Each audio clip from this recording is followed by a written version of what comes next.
Hi everyone, my name is Brian, I'm 26, and we're gonna have an honest conversation about social media in your 20s, whether it be content creation, posting pictures on your story, sliding into DMs, scrolling through TikTok, everything that you can imagine that a 20-something-year-old is probably doing on social media. For reference, I am very heavily into social media. Clearly, you're watching this video, you know that I do YouTube. I'm on TikTok, on Twitter, even on LinkedIn, Instagram, have a blog, watch YouTube. So, very plugged in. I work in an industry very social media oriented, have a lot of insights into what people are doing, and I'm generally observant, have a lot of friends, so know what's going on for the average human being. With my authority now established as a social media whiz, here's a couple of things I want to call out. Social media behavior that I think is wrong, that I hope you think is wrong too, and I think will get on some people's nerves because I've seen a lot of people do it. Number one, baby pictures.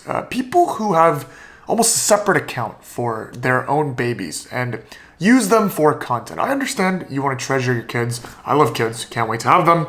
But overexposing them and making them do lives and posting an entire feed of babies with the bio of dad, mom, heart, or whatever, gender reveals, even before the baby is born, you're using it for content.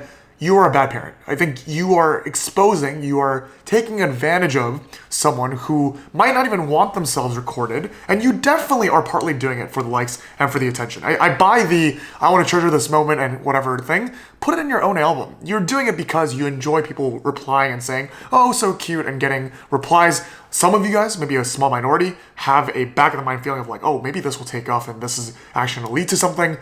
I don't think it could 100% be for innocent, I want to treasure my kid reasons. You could do that by yourself. You want to showcase, you want to show off to the public, and using a kid, much less a baby, especially before even the baby's born, 100% a selfish desire. Stop doing that. I think it's wrong, and I think it's not even a flex, not even a weird flex, just, it's wrong. Weird flex, the next thing, especially as you get older. I'm guilty of this. I think I do this all the time, subconsciously, because human beings want to brag, show the world that we're doing better than others. But as you get older, it becomes even lamer. It's even more cringe. It's just posting houses and like expensive clothes, going to nice weddings. You could celebrate the things, and I think to a certain level, our generation, social media is now within our culture. It's okay. It's not too cringe, but there are people that have dedicated pages to showing off what clothes they wear, head to toe, thousands of dollars.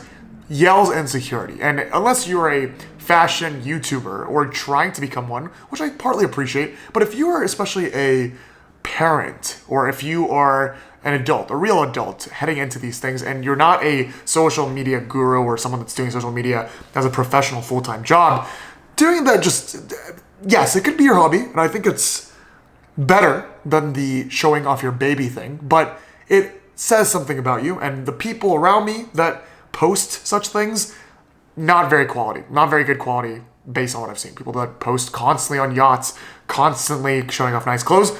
The real people who know how to handle those things aren't doing that.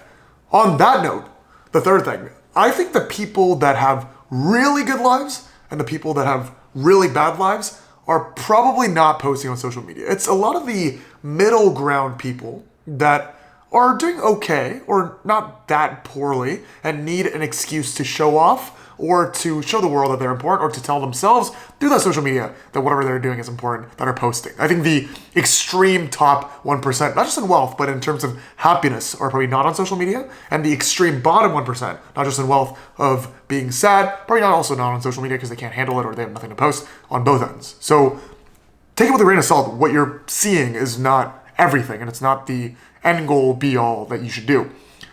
Fourth thing, I slightly mentioned earlier, if you are nearing the late 30s and you're not doing it as a light hobby, which I appreciate, if you're not into sports like me and you can do it lightly, hobbily, without taking it too seriously, social media, there be it. Well, if it's not too toxic to do it. But I think slowly you reach an age where if you're doing it strongly and aggressively, let's say you're posting vlogs and stuff, and it's not doing very well, two things. One, I have a bit of colliding opinion on this where I think you should keep trying. I think there's nothing wrong with trying, and if you have a purpose, especially if you're trying to spread something or maybe even sell something, I think it's okay. But if you're trying to become an influencer, the cringe level definitely gets higher as you get older. I think this is with most things that are experimental, but especially with social media, I've seen people that kind of overdo it, clearly don't have a talent for it, and are doing it solely for the clout and have a feeling of like, I can be an influencer if he can be an influencer. Not everyone can be an influencer. In this world, it's almost like you can be an influencer, I can be an influencer. There's a reason why certain people pop off and certain people don't.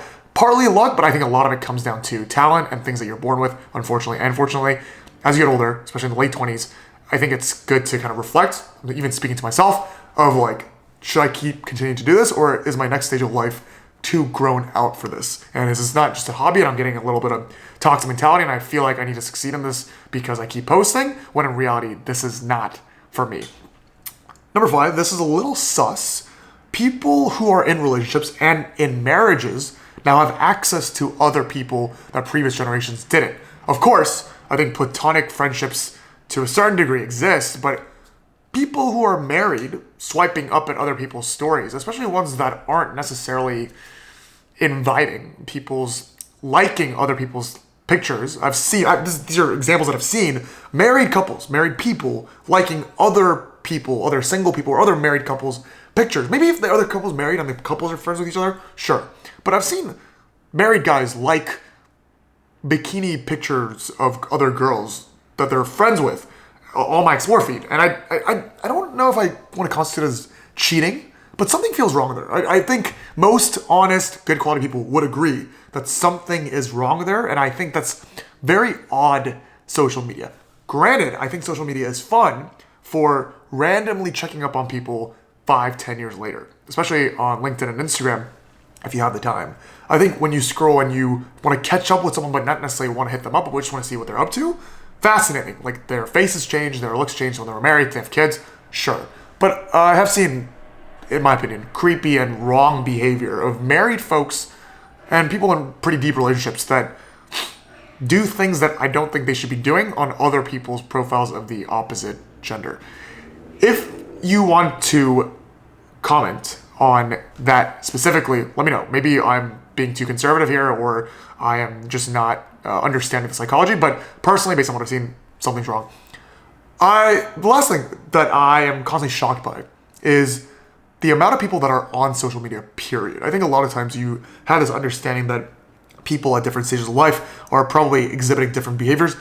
People from teens to 20s to 30s to 40s to 50s, 60s, 70s, even 80s are on YouTube Shorts or on Reels or on TikTok watching these things. They look at it all the time, whether it be on subways, whether it be at home. If anything, adults watch it more than kids sometimes. I know kids of my brother's age, who's 17, 16, that have actively stopped using TikTok because they understand that it's not good for you. On the flip side, I think the digital education is quite lacking in the later stages of life who have had it for less or who are less exposed to it. So now they're more exposed to it. I know grandparents and parents who are on Reels and TikToks all day, sending them to their friends, sending them to their families, sending them to their kids, saying this is the gospel. That needs to also stop. And I think, especially in your 20s, it's kind of where your habits are really formulated and stagnated. I've seen plenty of my friends get in that Instagram, Reels, Shorts, TikTok, late at night phase. I've personally been part of it. Get out of that. I think that's very toxic for your 20s and a bad mentality. The last thing I'll comment is, I've seen this especially on TikTok, on my videos, people who comment on TikTok, that, especially when they're in 20s, that I think shouldn't really be on there and are so convoluted in their mind, and people that read those comments and think that's the world, that's not the world. There's a reason why certain types of people are on the internet and using the majority of their time to comment on things. Those are people that have probably nothing better to do or are so extreme in both ends and are bad representatives of society. And I'm worried that people read that more and more and more and become polarized themselves. I did a pretty honest view of, I think, social media behavior in the 20s that I think should be condemned or should not be allowed, and some commentary on what I see a lot that can maybe advise you to be better or take advantage of it as you start your social media career as an influencer. Thank you guys for watching, and I will see you guys next time. Let's go.